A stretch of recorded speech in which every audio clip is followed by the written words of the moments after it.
What's good, y'all? It's your boy Soldaya, and in this video I'm going to be reacting to 3 true horror stories. I'm low-key excited for this one because when I was younger I used to watch a lot of horror stories and like true crime and stuff like that. So grab some food, grab some water, get comfortable, and most importantly, as always, don't forget to subscribe. I'm watching y'all. But without any time waste, let's get right into the video. The Man Standing in the Middle. Seems like it's an interesting title. Hi, my name is Sarah. I'm writing this email because something really strange happened to me. I live in India, and this happened about 2 years ago when I was 16. I live with my parents and 2 older brothers. In our neighborhood, there are only about 10 houses built in the same style, 2-story houses.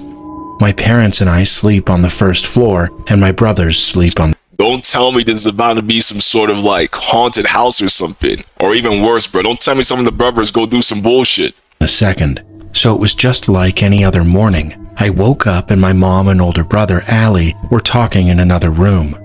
They were loud, but I didn't really pay attention. I was brushing my teeth and getting ready for school when my brother came into my room and oh nah, no, this guy's he's evil. Just the way he walked into that door, you can tell this guy's evil. No, look at this. I was brushing my teeth and getting ready for school when my brother came into my room. He's the suspect. In my mind, like, I can already tell he's the main suspect. And jokingly said, "Want to see a ghost? Come here." I was so confused and a little creeped out. He walked to my parents' room and pointed to the window. Look. There was a huge road in front of our house, and I saw a man standing in the middle of it, wearing a shawl. It was winter, and the fog was thick outside, making it hard to see. He was looking to the left, where there were bushes and dense trees. It looked like a small forest.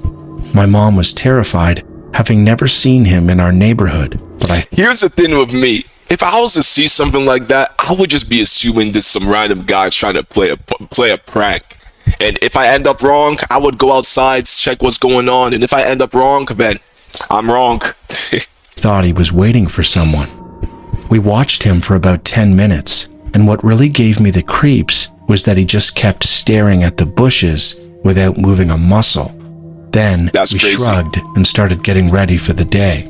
My older brother Assad used to always take me to college on his scooter, and as we were leaving, I saw the man standing in the middle of the road, still facing the bushes. Oh, hell no, bro. At first I was thinking this might be a prank, but like, he's still standing there? No, that's creepy. My brother passed him, and I watched him closely for a few seconds. He was wearing white pajamas and a light brown kurta. His shawl was off-white and covered him from head to knee. I could only see his eyes, and when my eyes met his, a shiver ran through my body. I could only see his eyes, but I could tell he was smiling, and his smile seemed to be a wide grin. I got goosebumps. Hell no. During the ride to college, I kept wondering, is he smiling at me, or is he smiling at something in the bushes? Once I got there, I quickly forgot about it and focused on my day. I left the university around 3 p.m. and rode home on a 3-wheeler, a vehicle similar to a taxi. I was on. Like I said though, the bad thing about, like, I would just think someone's playing a prank on me, and I would like go there to be like, nah, someone's playing this. They gotta be playing the prank. But I would never go outside and like approach the guy, because who knows, if it's not a prank, I'm dead. My phone the entire ride, and as I neared home, I thought of the man. I looked outside and saw the same man still standing there in the same position. The thought of him standing there for 8 hours in the winter without moving a muscle was mind-boggling. I was horrified. The driver was driving in the opposite direction, so I couldn't see his face, only his back. I wondered. Wait, why doesn't no one like report that there's been a strange man standing there for like 8 hours, just standing there looking creepy? If this was in like the States or like in Canada or anywhere, like, you know what I'm saying, I guarantee you someone would have called the cops, been like, police, yeah, there's a strange man just wearing some sort of gown standing there for 8 hours. Yeah, he's really like creeping me out, so could you come like get him the fuck out of here? Like something like that, you know what I'm saying? I'm so surprised no one's called. If he was still smiling. I went home, ate, and slept. I woke up around 10 p.m., the time my dad usually gets home from work. My mom and I were talking about the day, and I had completely forgotten about the man. Then my dad arrived and told my mom he had been standing there since morning. I ran to the window and Yo, call the cops. Like, what is going on here? This is how people die. Like, if you see some people just be so slow, and I believe this because like people be so slow to take action. A guy standing there smiling and grinning and like looking all creepy and shit. Y'all decide, we're just gonna like watch him, ignore him. No, call the cops. Like, what are y'all doing? Making me mad already. Sure enough, he was there, staring at the bushes, not moving a muscle. Before coming home, my dad went to the man and asked him why he'd been standing there all day, but he didn't say anything. We were all so confused as to why he'd been standing there all day, especially in the winter. After dinner, before bed, my dad told us to lock all the doors and windows. He didn't usually say that, so I figured it was about the man. I locked everything and double-checked to see if he was still there, and to my surprise, he was. We went to bed, and the next morning, I was eating breakfast and watching TV when I suddenly remembered the man. I looked out the window, and he was gone. No, please don't tell me he's gonna appear in the people's house, bro. Oh my goodness. He hasn't been seen since. We were all horrified by it, but after a few days, we all collectively forgot about it. I asked countless questions like, why was he standing there? Why was he staring at the bushes? Was there something in the bushes? But we never got any answers, and the man standing outside still remains a mystery. Who knows? Maybe he was like plot twist. He was autistic, so he was just standing there stimming or some shit, just looking in his own world, looking into the sky. Then he just got bored and decided to go home. Who knows? That could always be a possibility. It was a normal, cool evening. My mom and I were heading to Kohl's to buy some new clothes for me since I had outgrown my old ones. We walked in, and at first, nothing seemed out of the ordinary. At one point, I grew bored of looking at clothes, so I told my mom I was going to explore the store on my own. She nodded and told me to stay close. As I wandered off, I noticed a woman.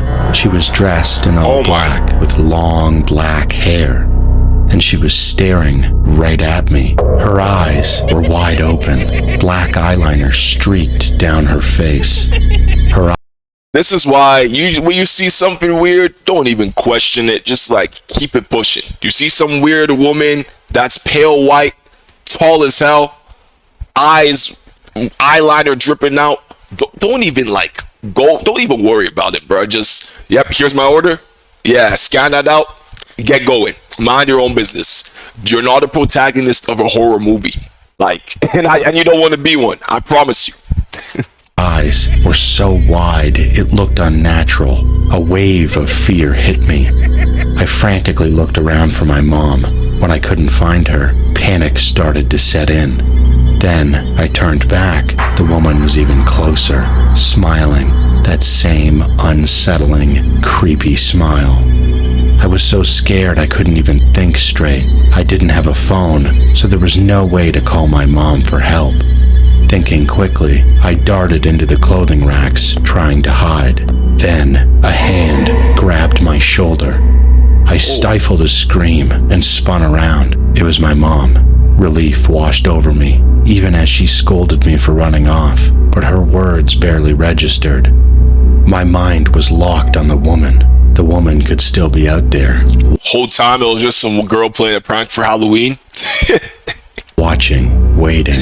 Then, my mom's tone shifted. Her face grew more serious. She asked if I had seen a woman with long black hair and wide eyes. My heart skipped a beat. She had just described the exact woman I'd seen. I told her yes, that I had seen her, and that I was terrified. My mom nodded. She quickly paid for our things, and we left. Nothing happened after that, but the image of her never left me. Her eyes, her wide smile, even now, it still gives me chills. My name is Zama, and I'm from South Africa. In August of 2024, South Africa, yeah. This is gonna be something. something terrifying happened to us.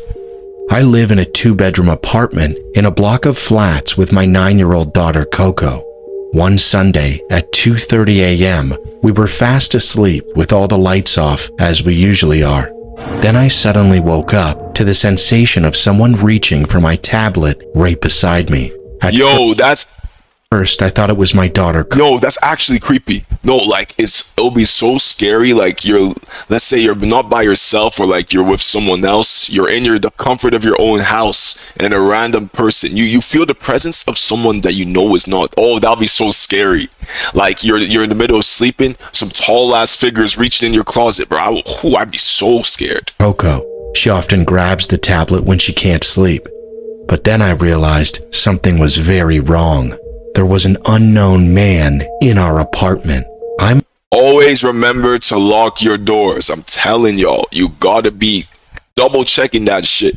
Because do you know how much like people would have been saved and not on the news if they just double checked if their door was locked? Damn near over 1,000. Like, it's crazy. Always remember to lock your doors, alright? I'm a light sleeper, especially where my daughter is concerned. So I screamed as loud as I could and grabbed him. I think my sudden reaction made him freeze for a moment. He already had my iPhone in his hand, the one Coco had been using earlier that evening. We started fighting, and as we struggled, we both fell on top of my daughter, who was still asleep. I was terrified, thinking if he overpowered me, he'd go for her next. I pushed him out of my room and into the living room. I was just trying to get him out. In a panic, I grabbed pots and pans and threw them at him, anything I could find. That's how it should be, bro. Instead of some people just dropping and just, the first thing they do is just scream, alert the guy that they're there. This guy, first thing he did, straight into action, bro. Pretending he was sleeping, jump, boom, right on him, bro. I'm telling y'all, this is what you should be like. Don't just be screaming if this ever happens to y'all, because that's just gonna alert the guy. You gotta think smartly. This guy just didn't care. He just jumps right on, tackled him, boom. Now the guy's running away. Finally, he backed away, run away, opened the door, and ran out. Yeah, I was run away, in shock, bitch. thinking the door must have been unlocked, but later discovered he had crept in through the bathroom window. Holy. We live on the 2nd floor, and I never thought to lock that window. I assumed it was safe. He was skinny enough Like I said, always lock the windows and doors. Make sure everything is locked, because you never know what type of weirdo is walking around your house. So much blasphemous people. Step on the balcony rails and squeeze through the burglar guards.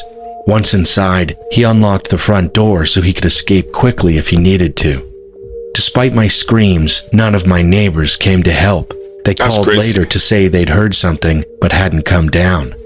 I was devastated. That's crazy, bro. They heard something, but never came down to help. I would be so mad. Like, what you mean you started hearing screaming and shouting, and then I'll go check up what's going on, or go call the police? Like, what are you doing?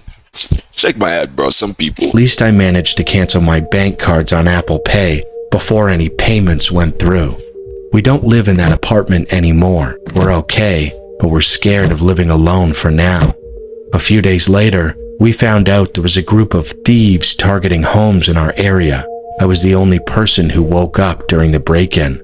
Others lost much more valuable items. 2 days after our incident, one of the thieves was found dead in the morning. I don't know whether it was the same man who entered our apartment, and honestly, I don't much care. They chose that life. I'm saying. But yeah, though, I low-key enjoy those horror stories. Out of all 3 of them, y'all let me know down in the comments below which one was your favorite. Me personally, I like the first one. The first one was low-key funny because whole time, who knows? Maybe that could have just been some random guy on drugs just standing there, or just anything. I don't know why he was standing there smiling, but hey, maybe he just wanted an early Halloween. But really, who knows what that guy's problem was? But honestly, I think the first one would be my favorite. So yeah, like I said, let me know y'all's favorite down in the comments, and I'll be seeing y'all in my next video. Y'all make sure to have a great day, and peace.